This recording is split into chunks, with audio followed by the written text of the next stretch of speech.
Welcome back everyone. Today we're doing another video about the GT that I attended, but this time we're specifically looking at my list and what went well and what didn't go well. And what we're going to do on the left side of the screen is kind of build out a new version of that list. You can see it right now on the right side. So real quick, we'll put it together and then we can make adjustments.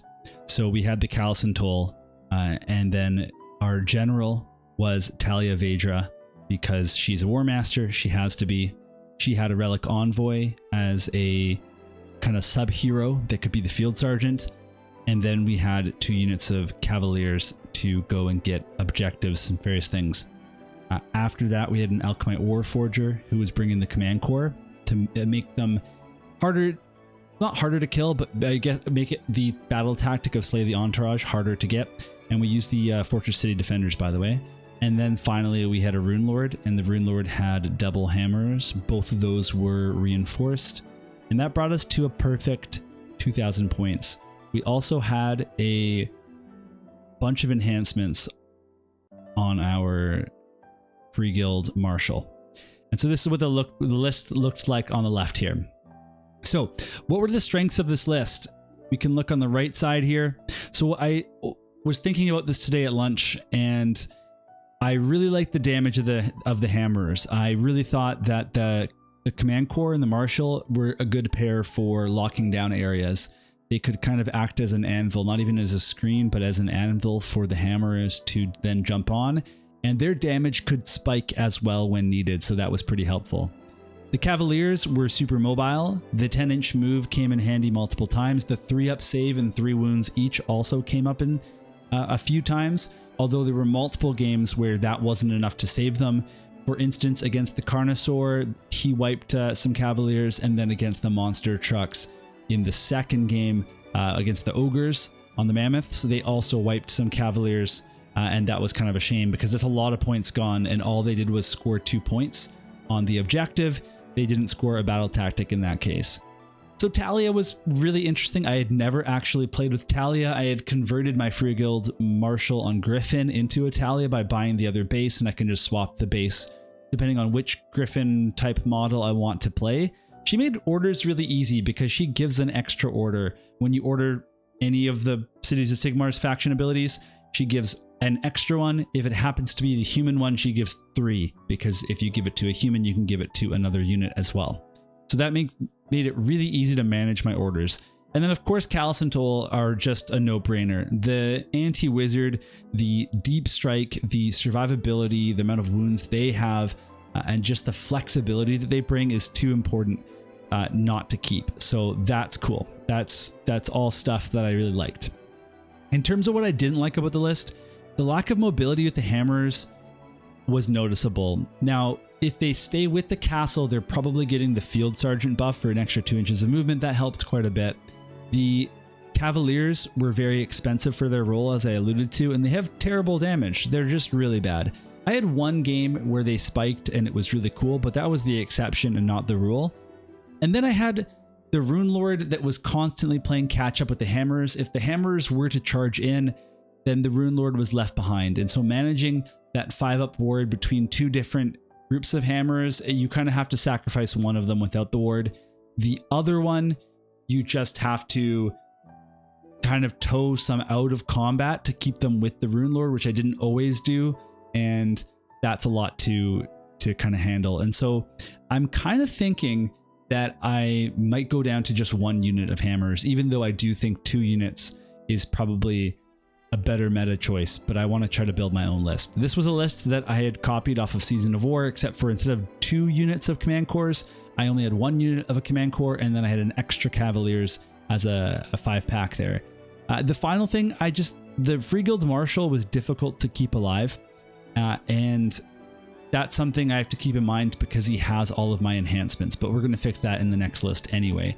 The no shooting or manifestations made it really hard to interact with things beyond the castle because I couldn't shoot at, for example, those Hunters of Huanxi in the first game, and there were other examples of that. The manifestations to prevent deep striking also made it kind of difficult, or even just to use them to screen.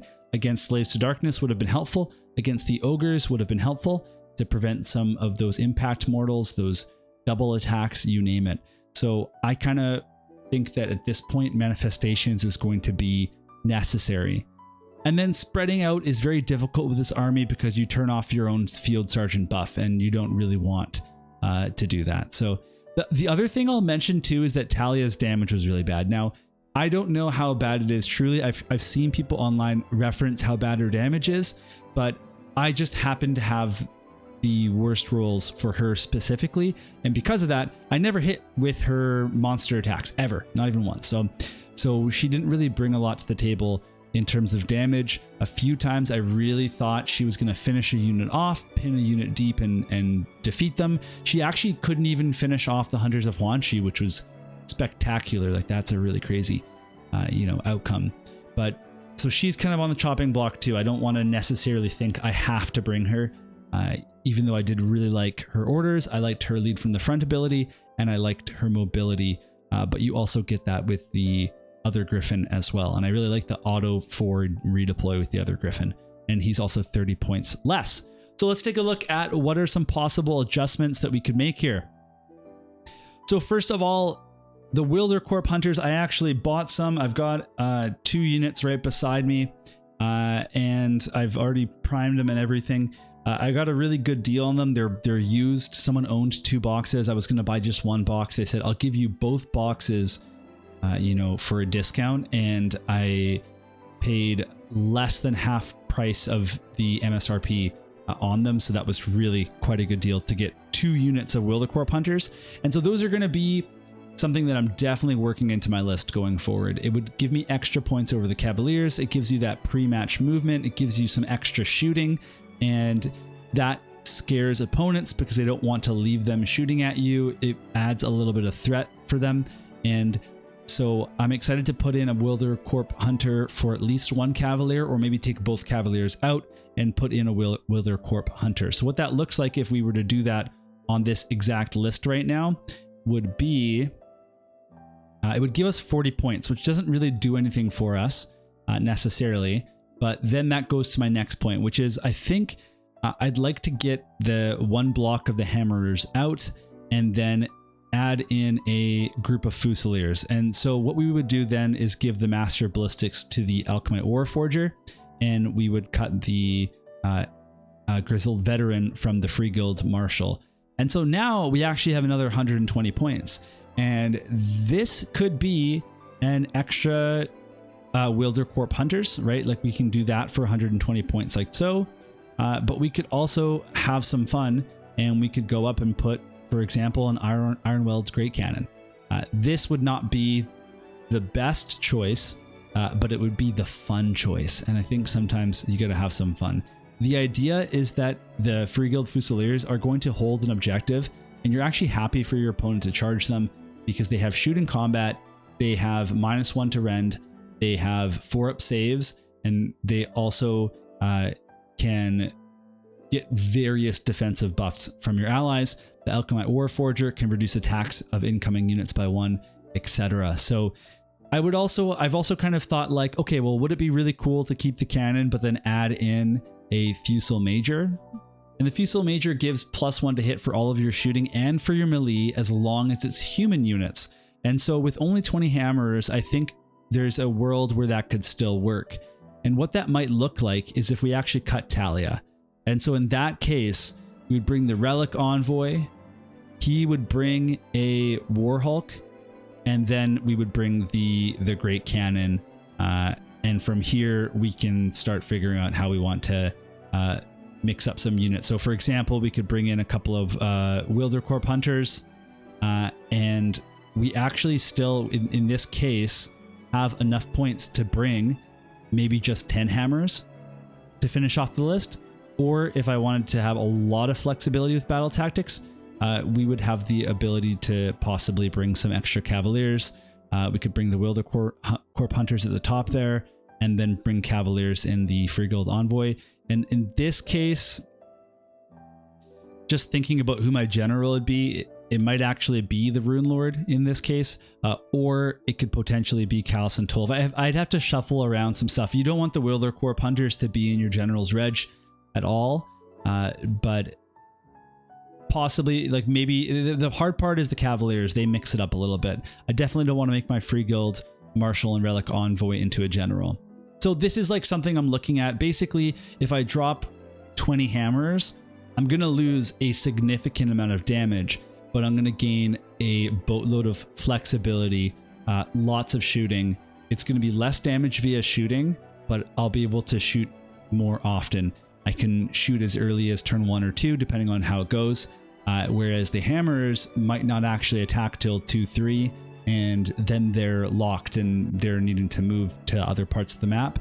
And so when you think about not just damage cap, but like available damage, then the Fusiliers could potentially have more. I got to test it out anyway, but that's kind of what I'm thinking of running. And I like the idea of not running a bunch of like max reinforced units. That seems more fun to me than just running lots of hammers. So I'm going to run something like this, either this version of it, or I'm going to run the version that had Talia Vedra, and we would lose the Ogre at that point. If we lost the Ogre, maybe it would be Talia, and instead of the Cavaliers, I'd have 10 hammers. I don't know. I'll figure that all out, and I'll probably post about that.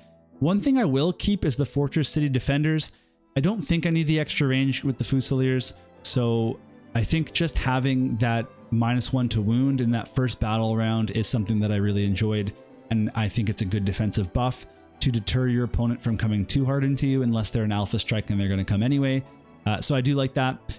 Another choice would be to add some elves. That would be the meta choice. I'm not going to buy elven models, at least not right now, and I do want to just stick to humans and dwarves, and I do want to get some use out of my human models. So I'm choosing the rule of cool over the absolute most, you know, optimal choice.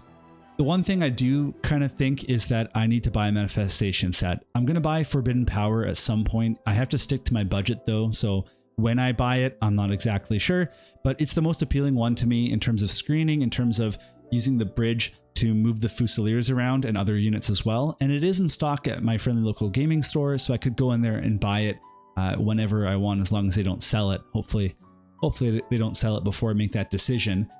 And in the case of buying that manifestation lore, another option that we could look at, like if we rewind here and we go back to Talia Vedra, she's the she's the general. We got the Relic Envoy, the Cavalier, and she's like bringing a oh, okay, hold on a second here. Okay, good. So we're at 2,000 points right now exactly. There's actually maybe a route here where instead of a Wielder Corpse Hunters, like an extra one, I still have 2 Battle Tactics units here. I actually just take like a Battle Mage. And that Battle Mage would take like Elemental Lightning or Cinder Cloud as their known spell, or maybe a Manifestation. Maybe they would take the Bridge as their known spell to get +1 to cast. And that would be something that would be really fun to test out as well. In this scenario, I might even try the Collegiate Arcane Expedition, which would give +1 to cast to both my wizards, and then that would be +1 for the Alchemite, +2 to the Battle Mage specifically for their known spell, and that would be kind of a fun way to play as well. So otherwise, that's kind of where I'm at with my planning. I hope to get a game in tomorrow, which is Wednesday. I don't know when this video is coming out though. So hoping to get a game, and then I'm going to have spring break for 2 weeks here. So 2 weeks off, tons of painting, tons of content. I'm going to be working on lots of videos and hopefully finding lots of matches with people so I can become a better player and report back some cool battle reports and other information about my army and my progress. So thanks for checking in on this list theory crafting video, and I'll see you all again soon enough in another video.